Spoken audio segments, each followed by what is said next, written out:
Hello, everyone. This is Leonard de Guzman with Emily Robinson on the Modern Divorce Podcast. We're here. It's Christmas season. Getting, I guess, the last minute. This is a last minute shopping episode where I assume with everything going on, with probably divorces and child custody and all that stuff, and then you add on top of it the end of the year. Emily, probably your week is going insane right now. It is. I'm trying to wrap up as much as I can, so I can try to enjoy the holidays a little bit. But I got my Starbucks red holiday cup. It always cheers me up. Gets me through the day. That looks like a plastic one. I've never seen that This one before. this was one that it was like there was like a couple days where if you were getting a holiday drink, you got a free cup. Oh, okay. Of course, I I, had to jump on that.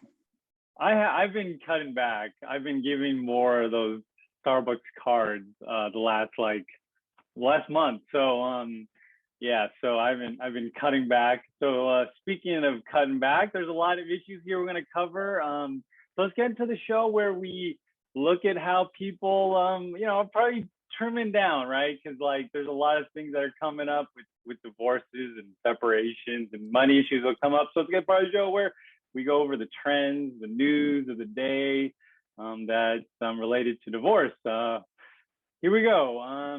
Wow. Okay. So this is an interesting one. This is, people probably relate to this because, okay, so the Kim Kardashian, Kanye West fiasco never ends.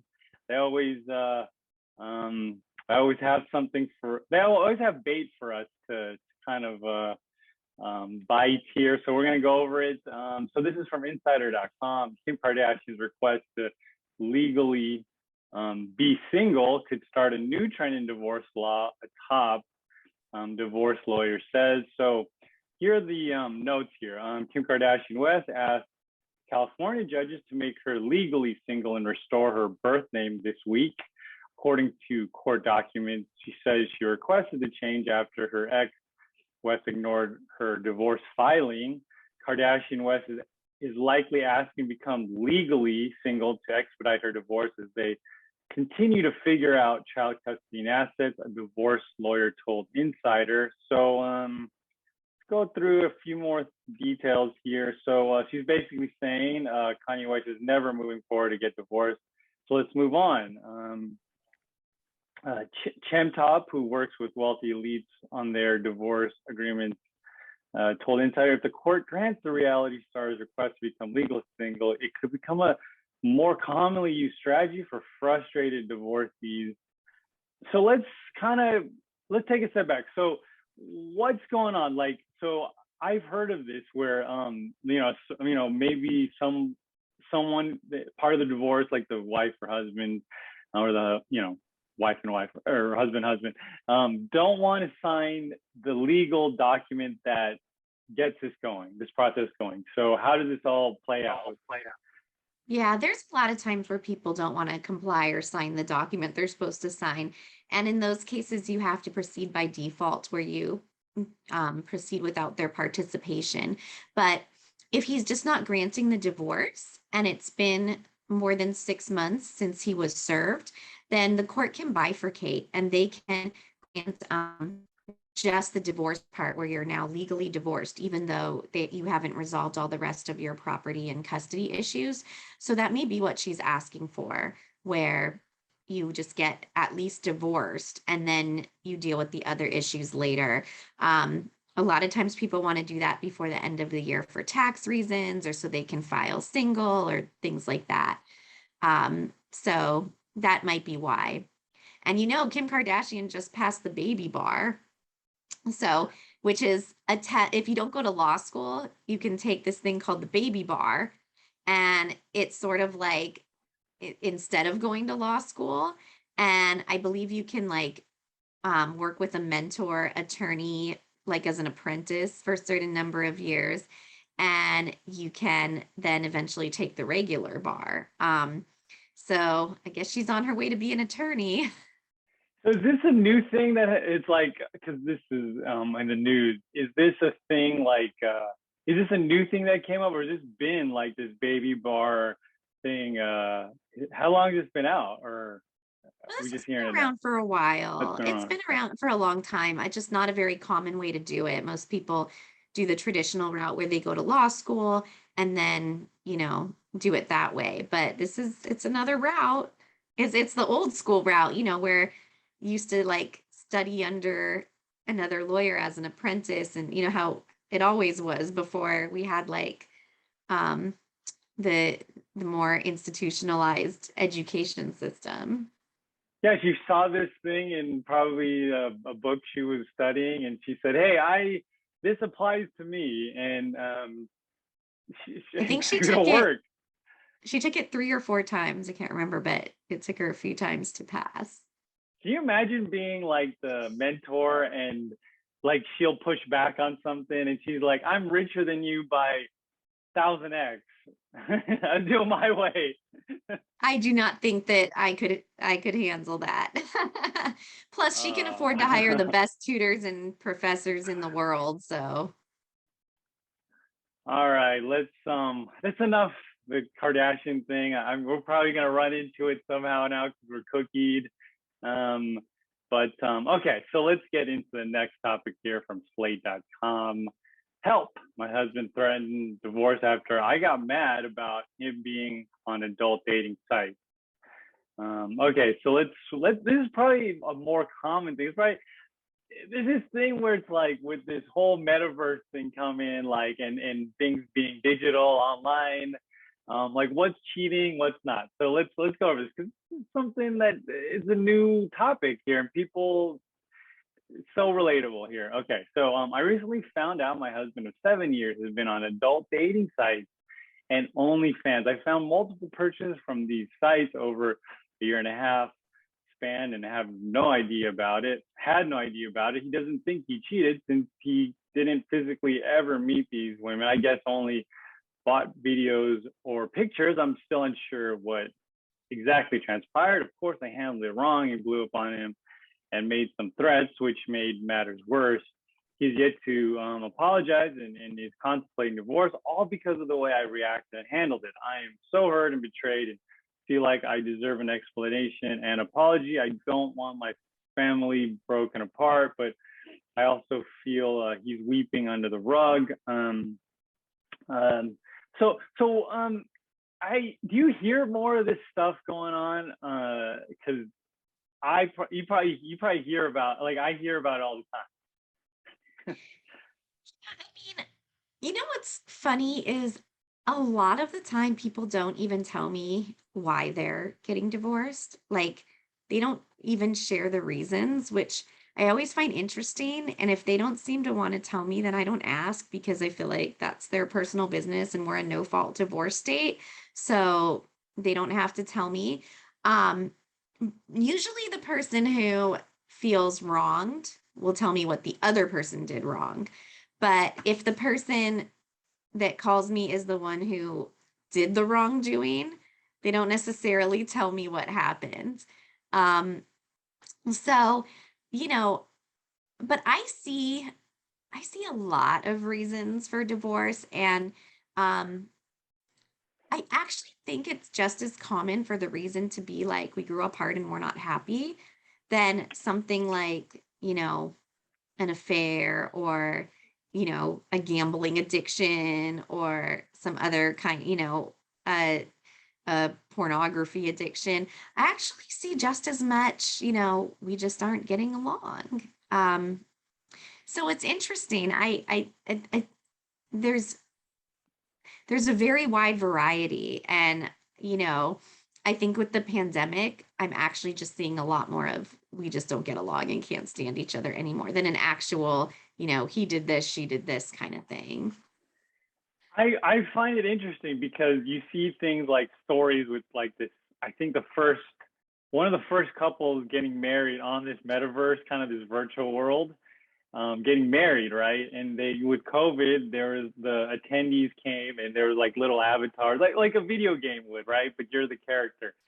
I I I don't know. I see in the future probably you're gonna get a thing where so what's stopping like a guy like me having like 5 wives in this metaverse, and then like my wife finding out like in the real world, like there's probably gonna be, laws, in the future. I mean, this probably, I mean, we're talking probably a couple decades, if not more. But we'll see. We'll see how this all plays out. Well, it's a lot easier to have like a secret life now with the internet and everything. All right. So let's get into something in the present things, present tense, present world. So this is from watch.com. He is the most computer literate person I know. I was my husband's research analyst, caregiver, cook, and housekeeper. Now he wants to divorce after 38 years. He retired in 1992 at age 50. His plan was to start an investment advisory firm with my help. My husband and I have been married 38 years. He retired in 92. I was 43 at the time and ended up quitting my job as a database programmer in order to be his IT person in back office. His salary was $75,000 at the time, and mine was $33,000. We started out with 3 friends as clients as a test run that showed him that he wasn't cut out to manage money for other people. Plan B was just to manage our money, which he also needed my help. He was used to being the boss and always needed an assistant. For 29 years, I've been his research analyst, trade executioner, report producer, medical giver, as his health deteriorated, cook, and housekeeper. In other words, I have done everything needed to run the household and his business in order to keep him free to do nothing but make investment decisions. So keep going. He's talking about divorce as I seem unable to fulfill all of his needs. We have approximately 706,000 investment assets, 472,000 of which is in his Roth IRA. So she has some in her Roth IRA, 168,000. They have a joint account, 66,000. So the problem here is he seems to think that he's entitled to all of his Roth IRA plus half of our joint account plus half the equity in our home, or 605,000, leaving about 301,000 for me. Yeah, his reasoning is that his IRA belongs strictly to him, and he made more money than I did when we were working. Also, the fact that he has made all the investment decisions. Okay, let's go over that a little bit. Well, a lot of people feel like that. Like I control the investments and I put more money in, so what's mine is mine and what's yours is mine, Like it's the whole point of why we have community property is so that doesn't happen, because even if one person is contributing all the funds or doing the managing of the investments, the idea is the other person is running the household, taking care of the kids, cooking dinner, focusing on other aspects of the marriage. The whole marriage isn't just money and making money. So that's exactly why we have community property. And it's not accurate that, you know, that spouse would be entitled to any less funds just because she wasn't the managing spouse. This next topic, it's from CatholicHerald.com. I've heard of these support groups in church, and they have tips here because the holidays.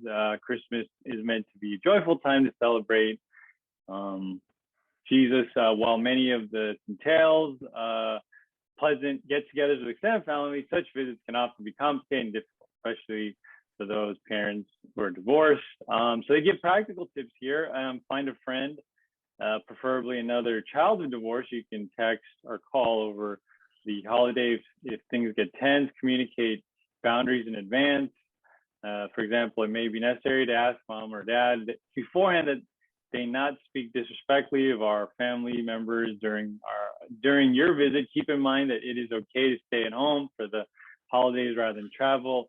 Always remember that you are a gift. Don't be a guilt message into a visit. here or there. Plan a fun activity or trip with friends for January. Let's see, spiritual tips, fill upon graces of sacraments beforehand. This reminds me of all my Catholic school years. So what do you think? Like, it's gonna get all weird during the holidays, right? Yeah, I mean, I think, everybody's got their own, way to celebrate. I'm Jewish, so I we have our own different type of guilt and repenting, but yeah, I mean, like the holidays is the hardest time and the easiest time. Like for some people, they love the holidays and they're filled with lots of love and comfort and traditions. And for some people, they're lonely and they're really hard. And it's hard in a divorce to not have your kids that year and stuff like that. So um, people really need to find ways to like be there. Your life has to be more than like just your kids or your spouse because you need to have a way to find pleasure in ways to celebrate that don't involve your traditional family unit that you used to have. And so I think figuring out who you are as a person and finding yourself as the whole person is really important. And if that means like relying on your own religious traditions or your own um cultural traditions, sometimes there's actually a lot of comfort in that. Like whatever your religion or your culture celebrates, like get connected to that and find a community there. All right, moving along here. So much more divorce knowledge. So we're a part of the show where Emily answers everything. Before it was called Emily, Ask Emily Anything, but let's get to the end. That's what people want. So let's get to it today. So this person is getting started in the divorce journey, and they took a dance class. Says I went to dance class last night. It was like meeting up with a long forgotten part of myself. I damn near cried in the middle of it because I was so happy to be there. Today I felt peaceful for the first time since the separation. Dance is back in my life now, and I've reconnected with myself in a way that has me knowing I'm going to get through this and everything will be okay. Most of all, if not all of us, have had sacrificed parts of ourselves for our marriages and kids. There's no better time than to pick up the pieces and reshape them to fit the person you become. Why didn't I do this sooner? Well, I think She's asking you, Emily. I think that's a really positive message and, trying to look at things in a positive way. It's always hindsight's 2020. People always say, why didn't I do this sooner? But you aren't ready yet. For whatever reason, you're not ready emotionally or financially, whatever it is. If you're not ready, don't beat yourself up over it or not doing it sooner. You're it's like your body and your brain know when you're ready. So you'll do it when it's the right time. And yeah, maybe later you'll feel like, oh, I should have done this sooner, but there were reasons that you didn't. And so, don't look at the past and dwell on it, just move forward. All right, this is another one that's getting started in their divorce journey. We had 20 good years, but the last 5, not so much. I'm devastated. He got laid off 5 years ago, and it was hard on him. We've tried doctors, therapy, medication, couples therapy, but it ends up the same. He won't work, and he won't help around the house. Our savings is exhausted. Here's his life: eat, sleep, game, scroll. He won't even walk the dog with me. Our last session, the therapist said to the tune of, I don't think he's interested in helping you. This is who he is. When she asked him, putting all the responsibilities on your wife is really unfair to her and very stressful. Why are you okay with doing this to her? His answer is, never thought of that way. I don't know. Oh, wow. Yeah. Well, I think that that's a pretty common thing when one partner feels like the other's not contributing, um, in any way, either financially or to the household. And that can be very stressful. Um, and it also sounds like they are trying to make progress in therapy, and maybe, now it's kind of on him. He has two choices. Now he never thought of it that way, but now he's been um enlightened to think of it that way. So he's either gonna get it and change, or he's not. And then she's gonna have to make the tough decision of, if he doesn't change, is the relationship worth it for her? Or does she feel like he's just sort of, you know, a extra, it's like almost like an extra child, another person to take care of, and that's not what she signed on for. Okay, this next one is a mental health one. I was happily married now, or with my ex, for 16 years. We have a 13-year-old daughter together.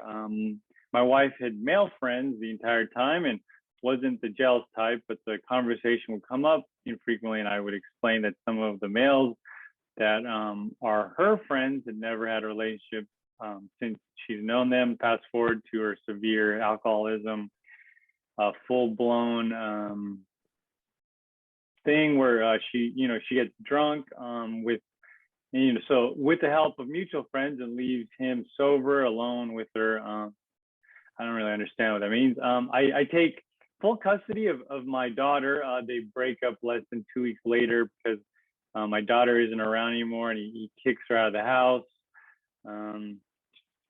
This wasn't a good one, but what do you think? Well, well, I mean, I think that actually some of that's really pertinent to issues people deal with, where like one spouse chooses a partner that is like a really bad influence on the child. And then, they basically pick that person over the child, and it causes them to lose custody. And then that they break up with that person, and now they want their custody back. And then it's a question of, well, obviously you can't make good decisions. So have you learned your lesson? Or, are you going to keep putting the child in bad situations? And it's hard to know the answer.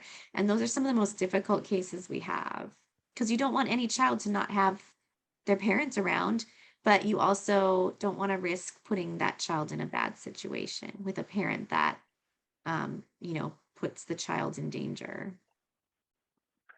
Okay, this is our last answer of the day.